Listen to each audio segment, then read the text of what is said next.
Hello दोस्तों, good morning. कैसे हो आप सब? उम्मीद है आप सभी बहुत अच्छे होंगे और आपकी तैयारी भी अच्छे से चल रही होगी। जय हिंद दोस्तों। आपने बोला था सर संज्ञा से अव्यय तक करा दीजिए, तो ये हमारा संज्ञा से अव्यय तक वाला चैप्टर चल रहा है, जिसमें हमने संज्ञा, सर्वनाम, विशेषण, कारक करा चुका हूँ मैं आपको।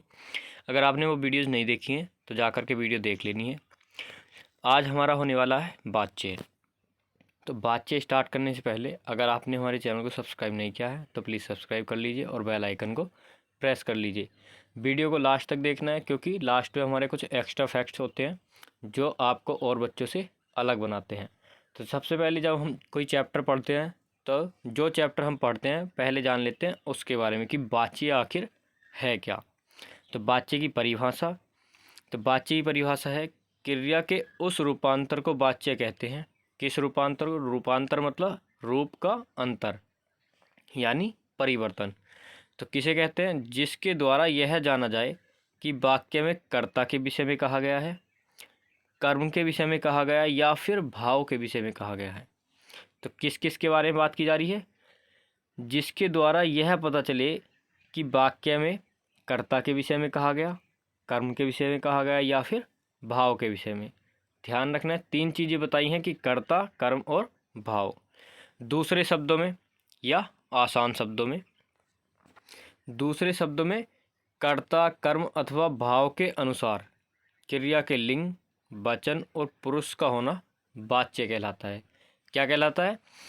कर्ता, कर्म अथवा भाव के अनुसार क्रिया के लिंग, वचन और पुरुष का होना वाच्य कहलाता है। जैसे रमा खाती है। रमा क्या है? संज्ञा। खाना क्या है? क्रिया, मुख्य क्रिया, और है सहायक क्रिया। तो उपर्युक्त उदाहरण में कर्ता रमा के अनुसार क्रिया खाती है। रमा के अनुसार कहने का मतलब क्या है? अगर यहाँ पर होता राकेश या मोहन तो क्रिया क्या हो जाती? खाता है। तो क्रिया किसके अनुसार आई? कर्ता के अनुसार। पीछे बताया गया था कि अगर बात की जाए कर्ता, कर्म और भाव की, तब आपका वाच्य होता है। तो इस समय किसके विषय में बात की जा रही है? इस समय बात की जा रही है कर्ता के विषय में। हमें कैसे पता चला? अगर हम कर्ता को बदल देंगे तो आपकी क्रिया बदल जाएगी। तो ये क्या हो गया आपका? कर्ता। तो स्त्रीलिंग, एक वचन तथा अन्य पुरुष। कौन? रमा। रमा क्या है? स्त्रीलिंग है, एक वचन है तथा अन्य पुरुष। बात की जाए लिंग की तो स्त्रीलिंग, बात की जाए वचन की एक वचन, बात की जाए पुरुष की तो अन्य पुरुष। पुरुष मैं आपको सर्वनाम में करा चुका हूँ, ये आपको पता होगा। अगर आपने सर्वनाम वाली वीडियो नहीं देखी है तो जा कर के आपको देख लेनी है। दूसरा एग्जाम्पल है मैं पुस्तक पढ़ता हूँ। मैं आपका क्या है? मैं हो गया आपका कर्ता या सर्वनाम। पुस्तक क्या हुआ आपका? कर्ता हुआ, कर्म हुआ या क्या हुआ? तो पुस्तक क्या होगा आपका? कर्म। कर्म क्या होता है? ऑब्जेक्ट। पढ़ता, पढ़ता क्या होगी आपकी? क्रिया। और हूँ ये आपकी हेल्पिंग वर्ब। देखिए, जब आप वाच्य पढ़ते हो तो वाच्य क्या होते हैं? वाच्य को बोलते हैं वॉइस। वॉइस कौन कौन सी होती हैं आपको पता होगा इंग्लिश में? एक्टिव वॉइस और पैसिव वॉइस। एक्टिव वॉइस कौन सी होती है? कर्तावाच्य। पैसिव वॉइस कर्मवाच्य। अब ये मैं आपको इंग्लिश में क्यों बता रहा हूँ? अगर आप इनको इंग्लिश में भी पढ़ते हुए चलोगे तो इंग्लिश इंग्लिश वाली ज़्यादा आसान होती है। लेकिन हालांकि बच्चों को इंग्लिश बहुत टफ लगती है, लेकिन इंग्लिश हिंदी से आसान होती है। तो इसलिए अगर आप इनके साथ साथ इनके इंग्लिश समझते हो चलोगे तो इनको आप अच्छे से अंतर कर पाओगे इनमें कि इनमें अंतर क्या है। क्योंकि इंग्लिश में बहुत आसानी से अंतर पता चल जाता है कि ये एक्टिव वॉइस है या पैसिव वॉइस। तो इसलिए एक्टिव वॉइस कर्तावाच्य, कर्तवाच्य या कर्तावाच्य बोल सकते हो। पैसिव वॉइस कर्मवाच्य। ठीक। तो दूसरा है हमारा, जैसे ये एग्जाम्पल पढ़ा तो मैं क्या था आपका? ये था आपका सर्वनाम। तो उपयुक्त उदाहरण में कर्ता मैं के अनुसार क्रिया पढ़ता हूँ, तो यानी कर्ता के अनुसार है क्रिया। तो कर्ता के अनुसार हुई तो कौन सा वाच्य? कर्तवाच्य। अब बात कर लेते हैं कि मैं पुल्लिंग है। लिंग की बात की तो पुल्लिंग। वचन मैं आता है एक वचन में। पुरुष प्रथम पुरुष। प्रथम पुरुष में कौन कौन से आते हैं? मैं और हम।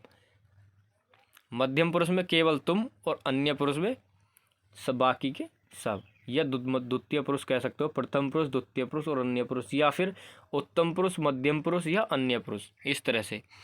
तो ये थे हमारे एग्जाम्पल। ये तो हमने पढ़ लिया कि वाच्य होते कैसे हैं, लेकिन वाच्य के भेद, वाच्य के कितने भेद हैं? तो वाच्य के कितने भेद हैं? 3। कौन कौन से? कृतवाच्य, कर्मवाच्य और भाववाच्य। पीछे ही बताया गया था वाच्य में अगर कर्ता, कर्म और भाव के विषय में बात की जा रही है तो वाच्य होता है। अब इसको 3 अलग अलग तरह से बांट दिया गया है। अगर कर्ता के अनुसार बात की जाए तो कौन सा वाच्य? कर्तृवाच्य। कर्म के अनुसार की जाए तो कर्मवाच्य और भाव के अनुसार की जाए तो भाववाच्य। सबसे पहले देख लेते हैं कि हमारा कर्तवाच्य क्या है, इसकी डेफिनेशन क्या है। तो कर्तवाच्य की बात कर लेते हैं। तो क्रिया के उस रूपांतर को, किस रूपांतर को कर्तवाच्य कहते हैं? तो किस रूपांतर को कर्तवाच्य कहते हैं?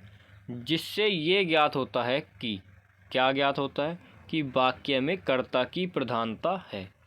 नाम से ही पता चल रहा होगा और मैं तुमको आसान शब्दों में बता भी चुका हूँ कि जब प्रधानता कर्ता की हो तो कर्तवाच्य, कर्म की हो तो कर्मवाच्य, और जब दोनों में से किसी की ना हो तो आपका भाववाच्य। तीसरा, जैसे बहुब्रीहि समास में होता है, ना ही प्रथम पुरुष ना ही उत्तम पुरुष, मतलब दोनों में से किसी की प्रधानता न होकर के किसी तीसरे की।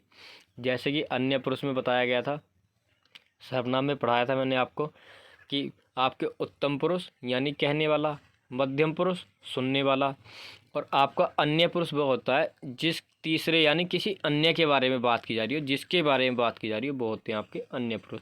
इसी तरह से यहाँ पर भी जिसकी प्रधानता है वही हो जाएगा, या जो प्रधान है वही तो मुखिया होगा गांव का, ठीक है ना। जब प्रधानता कर्ता की है तो कर्तवाच्य, कर्म की होगी तब कर्मवाच्य। अभी हम कर्तवाच्य पढ़ रहे हैं तो पहले कर्तवाच्य देखते हैं, उसके बाद हम अपना कर्मवाच्य भी देखेंगे आगे। देख लेते हैं उदाहरण से। तो राधा पुस्तक पढ़ती है, तो पुस्तक कौन पढ़ती है? राधा। तो यहाँ पर राधा क्या है? संज्ञा। पुस्तक यह है आपका कर्म, और पढ़ती है यानी पढ़ना क्या हो गया? उसकी क्रिया, और है हो गई आपकी ये सहायक क्रिया, और पढ़ना मुख्य क्रिया।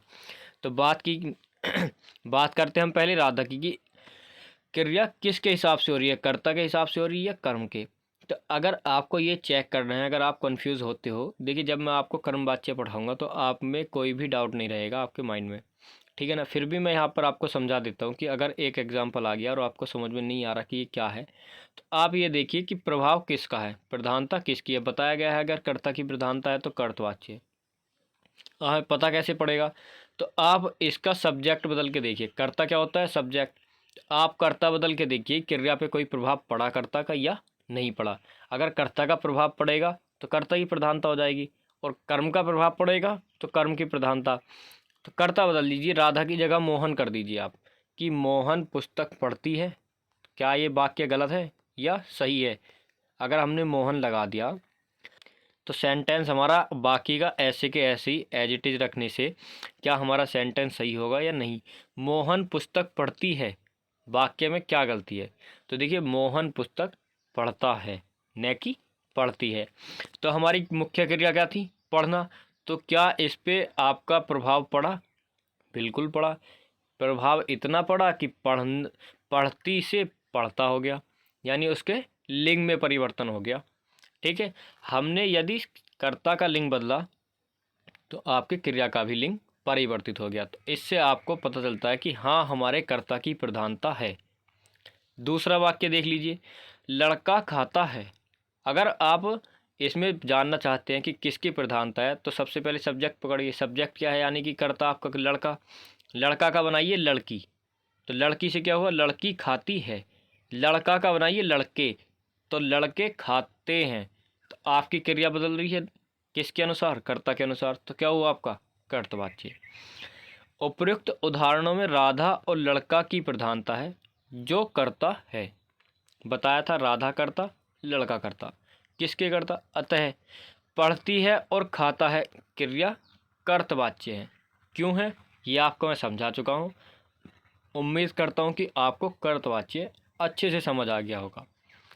नेक्स्ट है आपका कर्मवाच्य। अब कर्मवाच्य को देख लेना है। क्रिया के उस रूपांतर को कर्मवाच्य कहते हैं जिससे ये ज्ञात होता है कि वाक्य में कर्म की प्रधानता है। ये बात ऑलरेडी बता चुका हूँ आपको कि जब कर्ता की प्रधानता कर्तवाच्य, कर्म की प्रधानता तो कर्मवाच्य। वही बात यहाँ पर आपको दी गई है कि वाक्य में कर्म की प्रधानता है तो कर्मवाच्य। उदाहरण से समझ लीजिए आप, राधा द्वारा पुस्तक पढ़ी जाती है। अब हमारा राधा क्या है, हमारा कर्ता है, पुस्तक क्या है, कर्म है, पढ़ना क्या है, आपकी क्रिया। अब आप इसका सब्जेक्ट बदल के देखिए, क्योंकि पिछली बार भी हमने इसका कर्ता बदला था। राधा की जगह आप मोहन करिए, मोहन द्वारा पुस्तक पढ़ी जाती है। क्या वाक्य में कोई अशुद्धि है, क्या कोई गलती है? अगर गलती है तो जल्दी से आप चेक कीजिए कहाँ गलती है।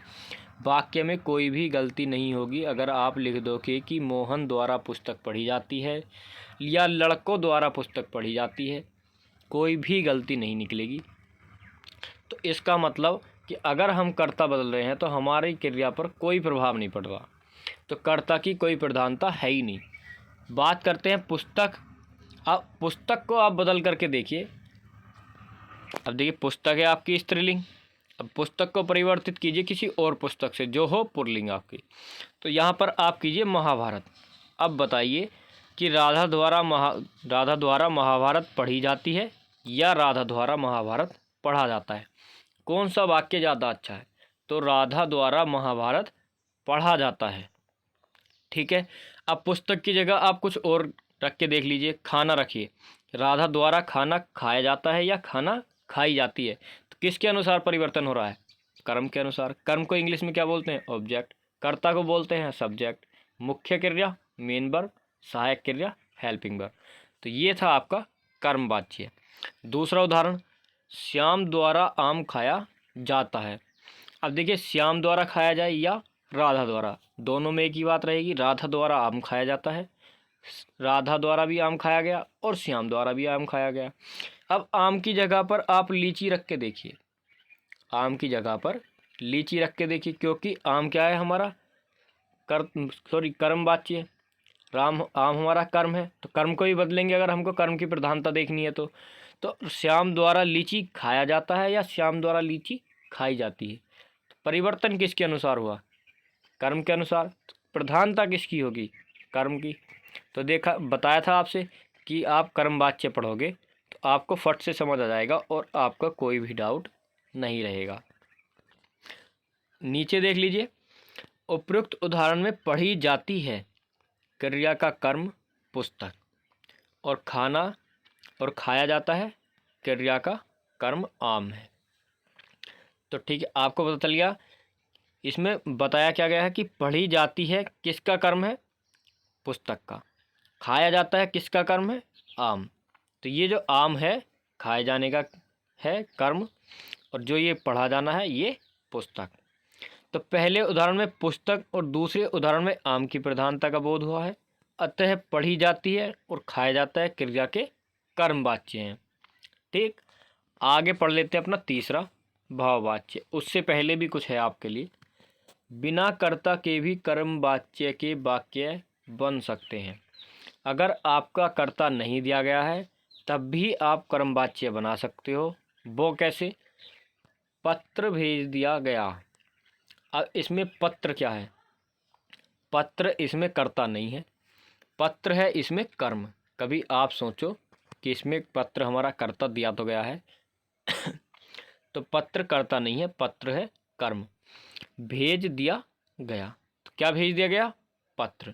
अब यहाँ पर आप अगर इसको बदल के देखोगे, पत्र की जगह आप लिख दीजिए पुस्तक, तो पुस्तक भेज दिया गया या पुस्तक भेज दी गई, तो ये हो गया आपका कर्म के अनुसार क्रिया बदल गई। बस ध्यान ये रखना है कि ये पत्र कर्ता नहीं है, कर्म है। ठीक है, यहाँ केवल पत्र कर्म का प्रयोग हुआ है, कर्ता इसमें दिया ही नहीं गया है। तीसरा है आपका भाववाच्य, और ये आपका लास्ट होगा। क्लास यहाँ पर लास्ट नहीं होने वाली, क्लास तो अभी आगे भी आपके लिए बहुत कुछ है पढ़ने के लिए अभी इसमें, लेकिन ये तीसरा है। 3 प्रकार के वाच्य थे, कर्तवाच्य, कर्मवाच्य और भाववाच्य। 2 आप पढ़ चुके हो, ये आपका तीसरा और सबसे आसान अब आपके लिए सारे के सारे ही हैं। जैसे मैंने आपको समझाया है, डीपली समझाया है, आपको बताया है कि किस तरह से आप इनको बना सकते हो। परिवर्तन करने को भी आ सकता है आपसे कि कर्तवाच्य, ये एक सेंटेंस दिया गया है, इसको कर्मवाच्य में बदलिए, जैसे इंग्लिश में आता है ट्रांसलेट इनटू पैसिव वॉइस या एक्टिव वॉइस, पैसिव वॉइस दे देता है, एक्टिव वॉइस में कन्वर्ट कराता है।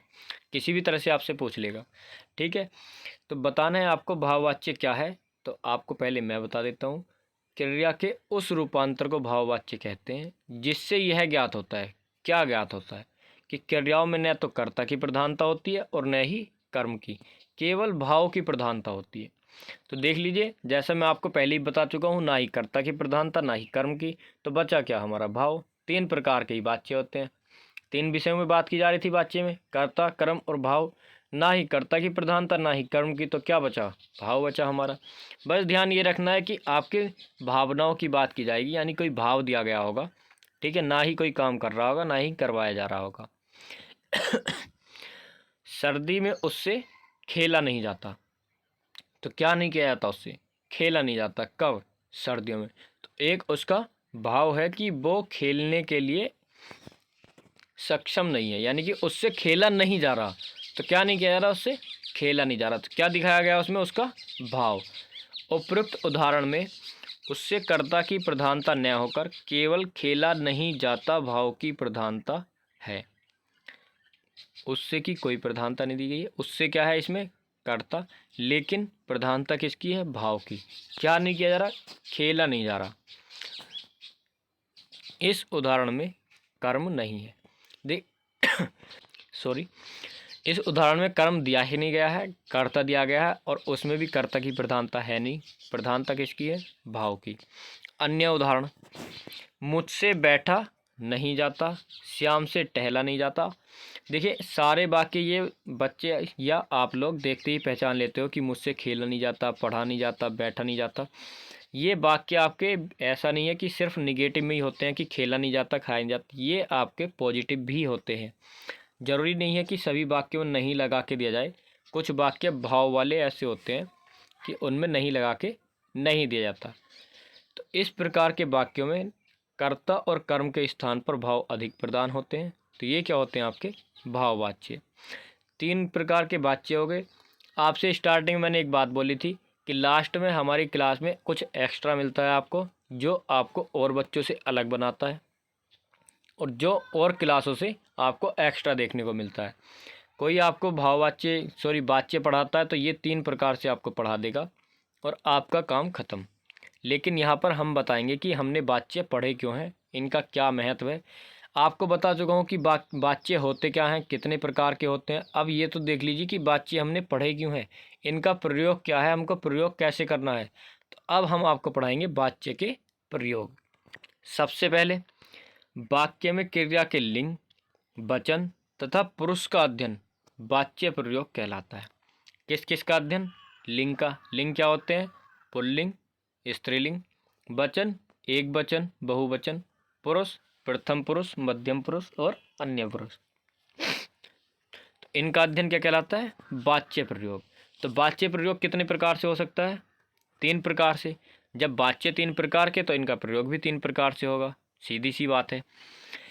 कर्तावाच्य, कर्तावाच्य का प्रयोग क्या कहलाता है, कर्तावाच्य का प्रयोग कहलाता है कर्तरी प्रयोग।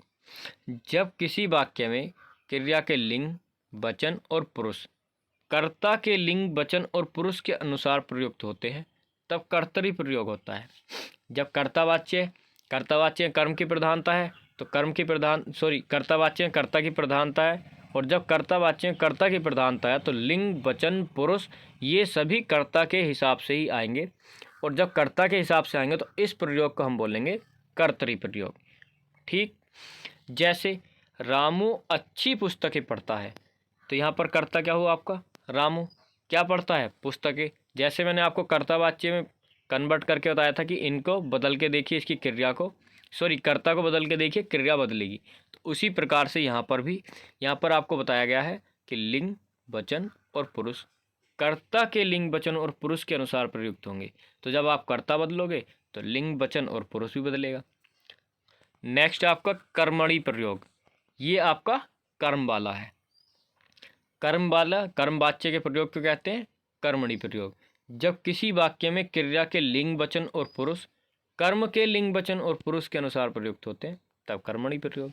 ये अब आपको बहुत इजी लग रहा होगा, क्योंकि मैं आपको पीछे ही इतने अच्छे से समझा चुका हूँ कि अब आपको इसमें ना ही कोई कन्फ्यूज़न होगा और ना ही कोई डाउट। अगर आप वैसे पढ़ते तो आप सोचते अलग अलग से पढ़ते, आपने वाच्य पहले पढ़ लिए, उसके 10-15 दिन बाद यानी बीच में कुछ और चैप्टर पढ़े, फिर आप इनको पढ़ रहे हो कि कर्मणी प्रयोग, कर्तरी प्रयोग, तो आपको ऐसा लगेगा कि ये तो चैप्टर ही अलग है, ये कर वाच्य प्रयोग अलग से आ गया कोई चैप्टर है, जैसे अव्यय होते हैं, निपात होते हैं, इस तरह से आपको लगता है कि हाँ ये भी एक चैप्टर है। लेकिन अब आपने वाच्य के साथ ही वाच्य के प्रयोग पढ़ लिए तो आपको कन्फ्यूज़न ही क्या होगा, सारे डाउट क्लियर हो जाएंगे। अगर फिर भी कोई डाउट रहता है तो आप हमको कमेंट बॉक्स में बता सकते हैं। कोई डिस्कशन चाहिए तो टेलीग्राम ग्रुप को ज्वाइन कर सकते हैं, वहाँ पर डिस्कस कर सकते हो आप। लिंक डिस्क्रिप्शन में मिल जाएगी आपको। वीडियोज़ की हमारी जो जितनी भी वीडियोज़ हैं सभी की PDF आपको हमारे टेलीग्राम ग्रुप में मिल जाएगी। तो दूसरा हमारा कर्मणी प्रयोग। कर्मणी प्रयोग जैसे गौरी ने पत्र लिखा, तो यहाँ पर लिंग, वचन और कारक किसके अनुसार है? कर्म के अनुसार।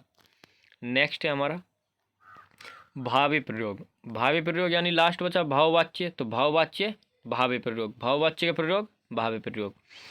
जब किसी वाक्य में क्रिया, लिंग, वचन एवं पुरुष, ध्यान रखना है कि 3 की बात की जा रही है, लिंग, वचन, पुरुष। कभी आप अपनी तरफ से कर्ता वर्ता भी जोड़ दो, 3 चीज़ें हैं, लिंग, वचन और पुरुष। कर्ता अथवा कर्म के लिंग, वचन और पुरुष के अनुसार प्रयुक्त न हो करके एक वचन, पुल्लिंग तथा अन्य पुरुष हो, तब आपका भावी प्रयोग होगा। ठीक है, भाववाच्य में क्या होता है? एक वचन और पुल्लिंग होता है और अन्य पुरुष होता है। बहुत ही महत्वपूर्ण बात है, ध्यान रखने वाली बात है। आपसे पूछ लेगा किस प्रयोग में एक वचन, पुल्लिंग तथा अन्य पुरुष का प्रयोग होता है, तो आपका भावी प्रयोग में।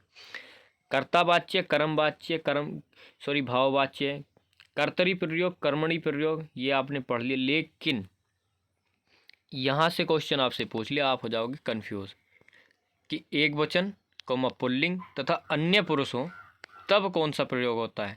कर्तरी, कर्मणी, भावे या इनमें से कोई नहीं, तब आप क्या लगाओगे?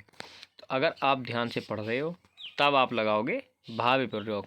एग्जाम्पल, मुझसे चला नहीं जाता, तो मुझसे चला नहीं जाता भावी प्रयोग, वही जहाँ पर भाव की प्रधानता है। और भाव वाच्य का प्रयोग क्या कहलाता है? भावी प्रयोग। परिवर्तन लिंग, वचन और पुरुष के हिसाब से ही करना है, बाकी कुछ और अपनी तरफ से ऐड नहीं कर देना है। ठीक है, तो ये थे आज के आपके वाच्य की क्लास। तो आपकी कौन कौन सी क्लास हो गई? संज्ञा, सर्वनाम, कारक, वाच्य और विशेषण। अगर आपने ये वीडियोज़ नहीं देखी हैं तो प्लेलिस्ट बनी हुई है, जा कर के प्लेलिस्ट चेक कर लीजिए। ठीक है, तो दोस्तों अगर वीडियो अच्छी लगी हो तो वीडियो को लाइक करना, दोस्तों के साथ शेयर करना, और अभी तक आपने हमारे चैनल को सब्सक्राइब नहीं किया है तो प्लीज़ सब्सक्राइब कर लीजिए। यूपी SSC फॉरेस्ट गार्ड को टारगेट करते हुए आपकी तैयारी कराई जा रही है, तो वीडियो ज़्यादा लंबी ना करते हुए ध्यान रखना है, चैनल को सब्सक्राइब ज़रूर करना है।